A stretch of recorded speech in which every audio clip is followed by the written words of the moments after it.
Bonjour à tous, j'espère que vous allez bien. Bienvenue dans cette formation de trading pour les débutants présentée par Academy Invest.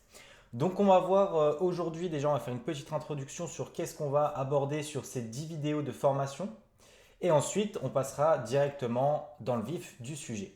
Alors tout d'abord, sur le module 1, nous allons aborder les supports résistance et les trendlines, ce qui est basique et primordial à connaître euh, avant de commencer le trading.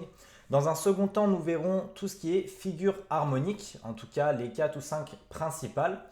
Ensuite, nous passerons sur un sujet un petit peu plus complexe qui est le market profile. Donc ça va se passer en deux étapes. Donc une vidéo où on va vous expliquer tout ce que c'est le market profile, une seconde avec des stratégies.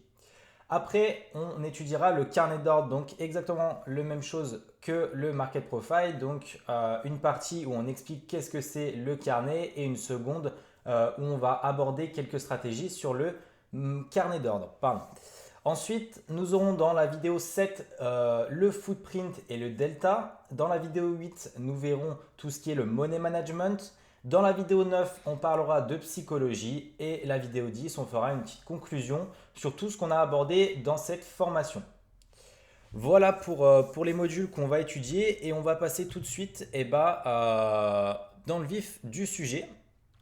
Donc, on va déjà dans un premier temps voir c'est quoi des supports, des résistances, etc. sur un tableau blanc pour que ça soit facile à comprendre. Après, on passera directement sur un graphique. Pareil pour les trendlines et on aura abordé déjà cette première vidéo. Donc, commençons. On va voir qu'est-ce que c'est des supports et des résistances. Alors, je vais tracer donc un marché, d'accord, qui va faire ceci. Tac, tac, tac. Hop. Voici un marché. Ok. Alors, tout d'abord, un support, qu'est-ce que ça sert? Ça sert à supporter le prix. D'accord? Le prix va venir rebondir sur ce niveau. Donc, on va pouvoir étudier dans un premier temps ici un support que je trace en rouge. D'accord? Donc, on voit que le prix là vient dessus, bon, à quelque chose près, désolé pour les dessins. Donc, on voit que le prix vient toucher et il repart. Il vient toucher et il repart. D'accord? Donc, ça, ici, je mets un petit S. Ça, c'est un support. D'accord? Et maintenant, on va voir la résistance qui est à l'inverse, juste ici. C'est quand le prix vient du bas et il vient taper en haut et il repart. Donc on peut le voir juste ici que le prix, regardez, il vient toucher cette fameuse résistance qui est en verte et il repart à la baisse. Il vient toucher et il repart à la baisse. Il vient toucher et il repart à la baisse. Jusqu'à temps de casser par le haut ou par le bas ce support ou cette résistance. Ici, on voit que là, mon marché, il accumule. Donc, il vient toucher une fois mon support, une fois ma résistance, une fois ma résistance, plutôt une fois mon support, et ainsi de suite. D'accord? Là, il touche ma résistance, il vient retoucher mon support, mais on ne retrouve plus assez d'acheteurs à ce niveau-là pour repousser le prix à la hausse. Donc là, ça casse, d'accord? Et donc, du coup, on appelle une cassure, c'est tout simplement une cassure d'un support. Et là, le prix donc descend. Et ce support qui était là, en fait, maintenant devient résistance. Pourquoi? Parce qu'on est passé en dessous. Et maintenant, le prix vient taper en haut. D'accord? Donc, il est descendu et là, il passe et il vient taper en haut. Mais ici, il se fait rejeter. Il redescend. Il se fait rejeter de nouveau. Il redescend. Et ici, regardez qu'est-ce qu'on va tracer. De nouveau, en fait, un support qui se trouve à ce prix-là. Hop. Et voilà. Donc là, on a de nouveau un support. Pourquoi? Parce que regardez ici, le prix vient taper. On retrouve des acheteurs, le prix remonte. Ici, on trouve des vendeurs, le prix redescend. On retrouve des acheteurs, le prix remonte, et ainsi de suite. Jusqu'à temps de casser soit vers le haut, soit vers le bas. Et imaginons que là, du coup, mon marché est ici et il repart à la hausse et il casse de nouveau, en fait, cette résistance. Et bien là, cette résistance, à partir du moment où il a cassé, ici, ça va devenir un support. Donc le prix viendra rebondir dessus. Regardez ce qui va se passer, c'est que ça va faire ça. Ok. On retrouve des acheteurs. Hop. Et on va rechercher, qu'est-ce qu'il y a ici? Eh bien, une résistance qu'on n'a toujours pas cassée. Donc, on la prolonge. Il tape, vous voyez, il revient. On retrouve des acheteurs à ce niveau de prix-là. Et là, regardez, hop, on casse et on vient se reposer ici. Donc si ici c'était toute une résistance, et bien là, on vient sur des supports maintenant. Donc ceci va se transformer en rouge à partir de ce moment-là. Et là, on viendra rebondir sur ce niveau de prix-là pour repartir à la hausse. Et si jamais on repart à la baisse, hop, et bah ce support maintenant, donc c'était résistance qui est devenu support, si on le recasse, et bah inversement en fait, il deviendra de nouveau résistance. D'accord? C'est des trucs assez simples à comprendre. Tac, je vais juste vous montrer. Donc là, il était support, il recasse, voilà. Et le prix après va faire ça. Et le but derrière, s'il fait ça, c'est d'aller chercher ce support qui se trouve juste ici. Voilà. Et là, le prix, qu'est-ce qu'il va faire? Il va rebondir, soit casser, soit repartir à la hausse, soit casser et repartir à la baisse.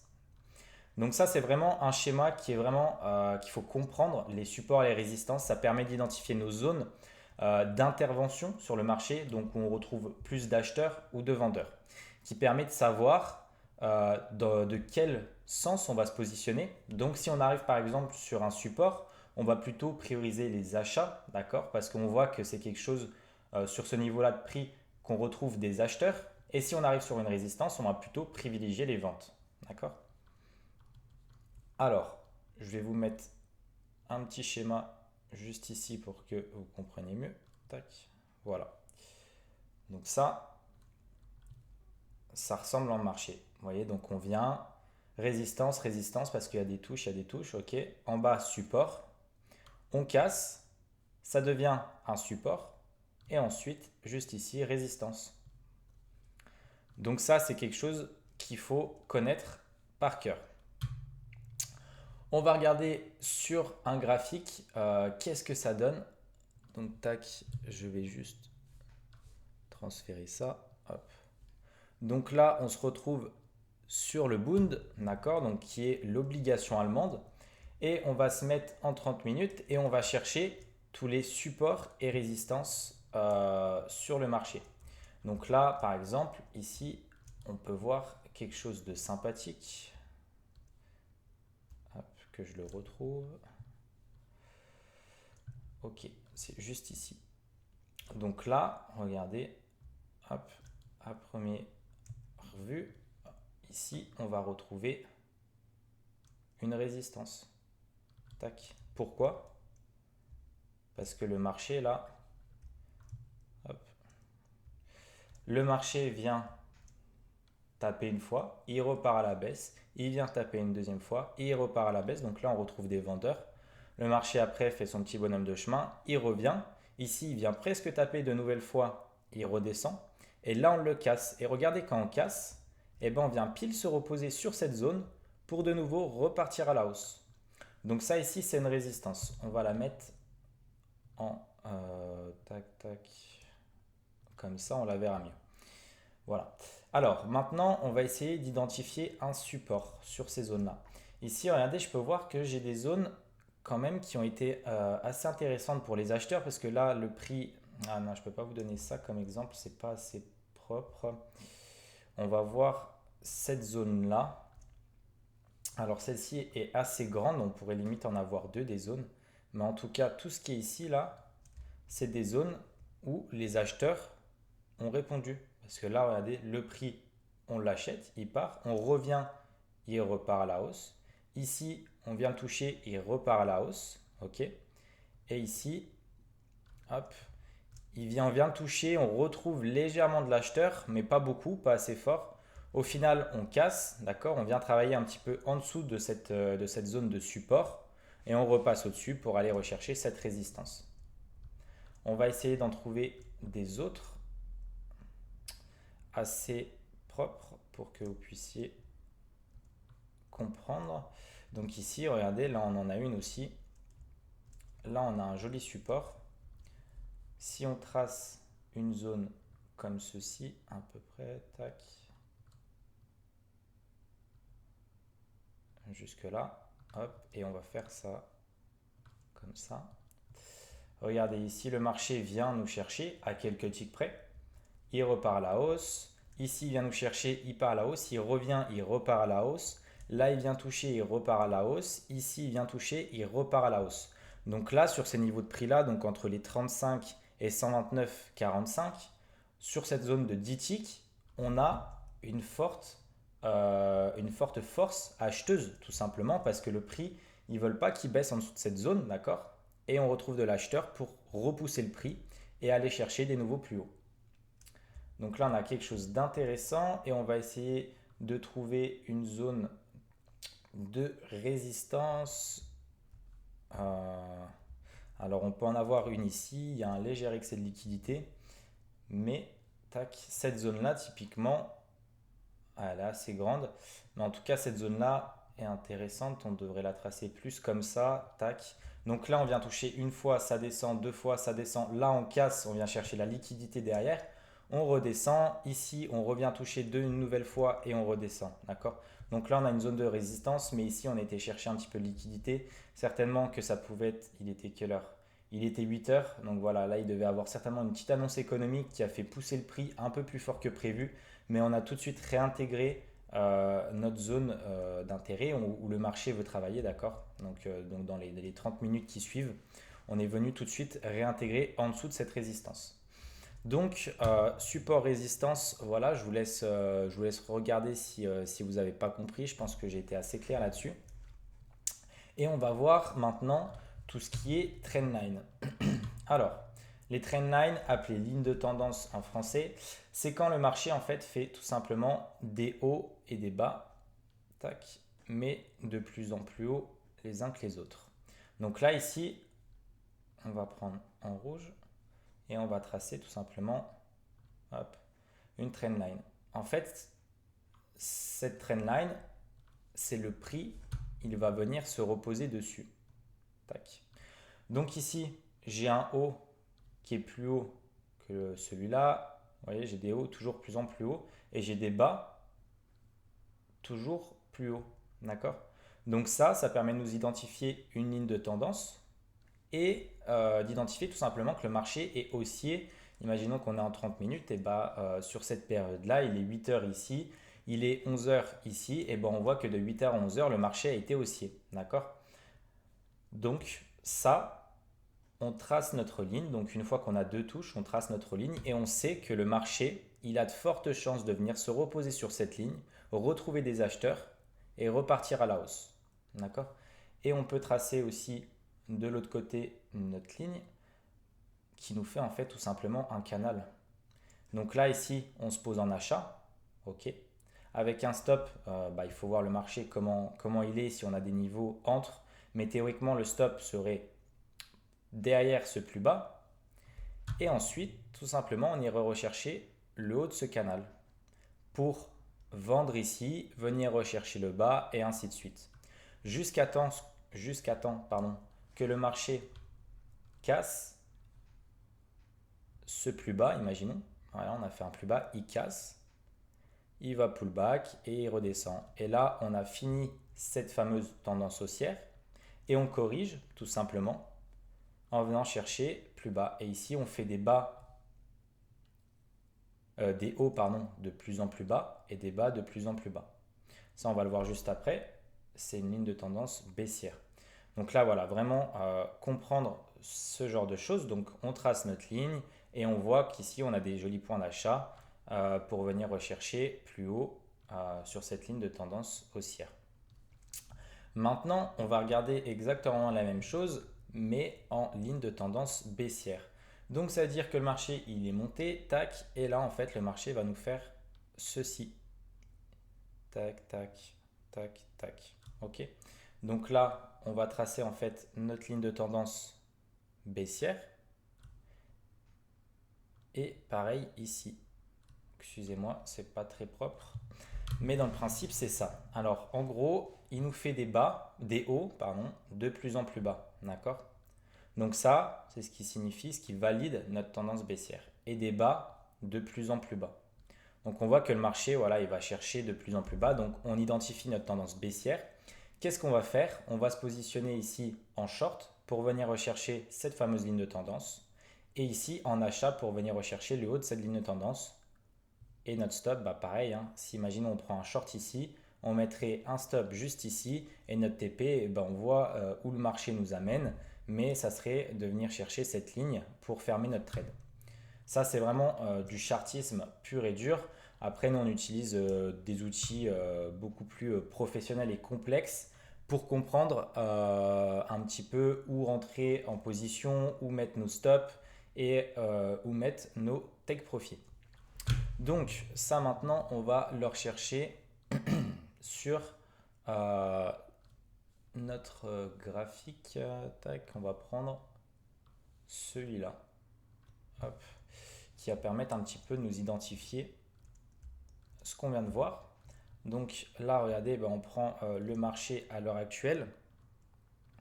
Tac, tac. Alors ça, c'est un graphique Eikeneshi, donc c'est bien spécial, mais c'est exactement la même chose sur un graphique normal. Donc là, vous voyez, hop, hop, là, on voit notre tendance. Donc là, je fais un haut plus haut que le précédent. Et ici, pareil, vous voyez, donc là, je vais vous le tracer comme ça. Ici, on a un haut. Ici, on en a un. Ici, on en a un. D'accord? Et là, on a un bas qui se trouve ici. Et l'autre, il se trouve ici. Donc, on voit que là, eh ben, on est bien en tendance haussière. D'accord? Là, ce que j'attendrai de mon marché, c'est qu'il vienne me corriger cet après-midi, venir rechercher cette ligne de tendance et ensuite repartir, hop, repartir à la hausse. D'accord?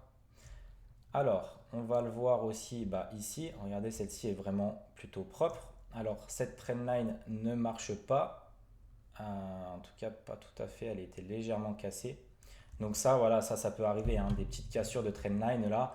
Mais la bougie en soi reste, en fait, se pose sur cette trendline. Donc là, la tendance n'est pas invalidée. Mais vous voyez que là, on a une impulsion haussière, on corrige, impulsion haussière, on corrige, impulsion haussière. On corrige, là on aurait pu tenter un achat, au final on met notre stop juste derrière, on voit que le marché descend et là derrière il ne vient pas nous rechercher, donc fin de la tendance haussière.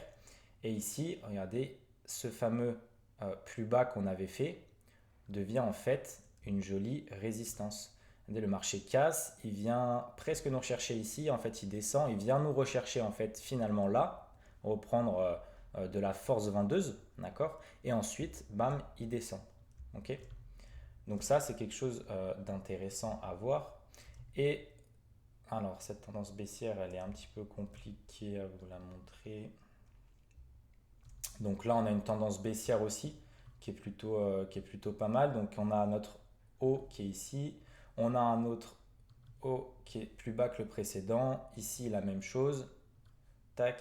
Ici, pareil, on a un bas qui est là et l'autre est ici. Et celui-là, eh ben, il est là légèrement plus bas. Et là, vu que là, on voit que là, on ne va pas chercher beaucoup plus bas, on commence à avoir un essoufflement de cette tendance baissière, d'accord? Donc là, on va faire attention. On va éviter de prendre un trade là où on va fermer notre trade si jamais on l'a pris ici en short, d'accord? On va commencer à fermer notre trade parce que là, on voit qu'on a du mal à pousser le prix plus bas et on risque potentiellement de remonter et de passer en tendance haussière. Donc voilà, ça c'est des points clés avant de continuer sur les marchés. Donc bien connaître qu'est-ce que c'est bien connaître ses supports et ses résistances, à les identifier et bien identifier les tendances aussi. C'est ce qui permettra de prendre nos trades parce que on trade avec la tendance. Donc si on a une tendance haussière, on va acheter le marché. Si on a une tendance baissière, on va vendre le marché. D'accord? On va essayer d'aller dans le sens de la tendance et pas à l'opposé. En tout cas, quand on débute, c'est ce qu'on conseille. Après, c'est sûr que quand on a plusieurs mois, années d'expérience sur les marchés financiers, on peut trader les deux tendances. On sait quand s'arrêter, d'accord? Mais pour tous ceux qui débutent, vraiment, trader dans la tendance. Donc, ce qu'on vient de voir, ça vous permettra de l'identifier. On se retrouve donc demain, la vidéo sera postée sur les figures harmoniques. Donc elle sera disponible là, si c'est possible, elle s'affiche juste en haut de l'écran. Sinon, allez sur la chaîne et puis vous verrez la partie 2, donc sur les figures harmoniques. Sur ce, je vous laisse travailler ça et on se retrouve demain.